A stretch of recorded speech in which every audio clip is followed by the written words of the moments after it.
30 juin 1960, le jour de l'indépendance. Le roi parle longuement des colons, de Léopold II.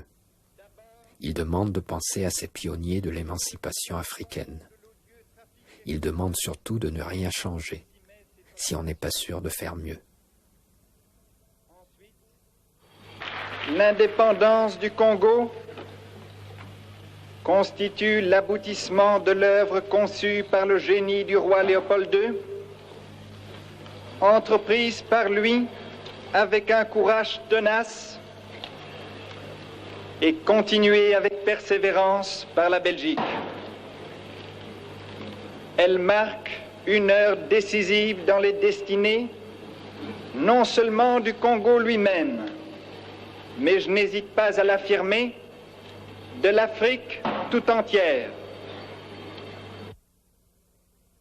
Le roi a parlé. Il a dit ce qu'il avait à dire. Puis, le président dit ce qu'il devait dire et remercie le roi.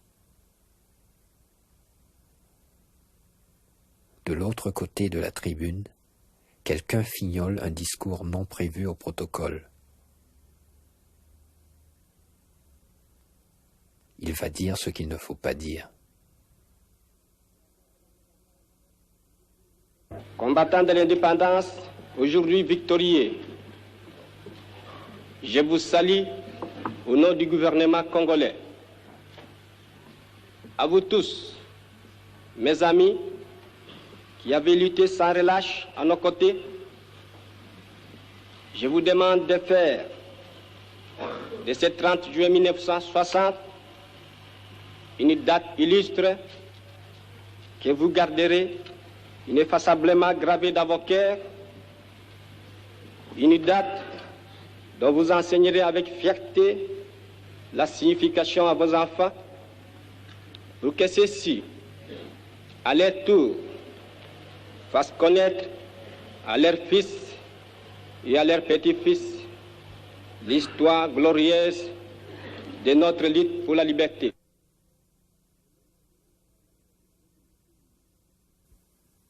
Le premier signe que quelque chose clochait, c'est au fond l'écoute que j'ai faite vers midi du discours prononcé par le Premier ministre Lumumba à Kinshasa, que j'ai écouté. Et alors là, je me suis dit, là, il y a quelque chose qui n'est pas tout à fait dans le sens que l'on espérait. Les images ont été perdues. La voix est restée. Nous avons connu les ironies, les insultes, les coups que nous devions subir matin, midi et soir, parce que nous étions des nègres. Qui oubliera qu'à un noir, on disait tu, non certes comme à un ami, mais parce que les vous honorables étaient réservés aux seuls blancs.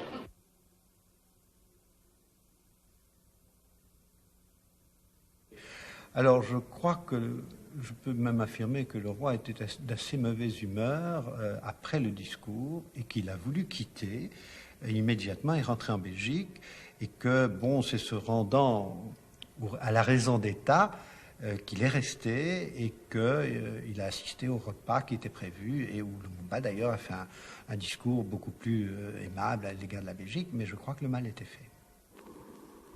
Nous qui avons souffert dans notre corps, dans notre excès de l'oppression colonialiste, nous vous le disons, tout cela est désormais fini.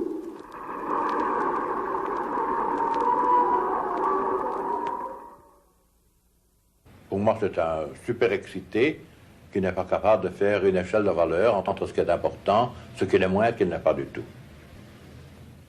Juliana Lumumba, fille de Patrice Lumumba. Le contexte de l'époque faisait que quand on était vraiment un nationaliste qui aimait son pays et que les mots d'ordre, bon, que tous les politiciens disaient indépendance, liberté, liberté économique, indépendance économique et tout ça, c'est qu'il y croyait vraiment. Et les gens se sont rendus compte que ce n'était pas uniquement des slogans électoraux ou bien pour avoir des voix, mais que c'était un homme. À partir d'un certain moment, on ne pouvait pas composer avec lui sur l'indépendance de son pays et sur certains principes qu'il a érigés. Et je pense que c'est pour cela qu'on a vu toute cette coalition, parce qu'il n'y avait pas que la presse, il y avait aussi l'Église, qui a été aussi très pugnace et très dure vis-à-vis de Patrice Lumumba aussi. Et même pour d'autres politiciens qui avaient aussi lancé des mêmes mots d'ordre, qui avaient dit aussi les mêmes choses, mais ils n'ont pas été attaqués de la même façon. On vous lâche au volant d'un bolide roulant à 200 km à l'heure, en sachant que vous n'avez jamais conduit de votre vie. On vous dit, allez-y, c'est votre tour. Dur apprentissage,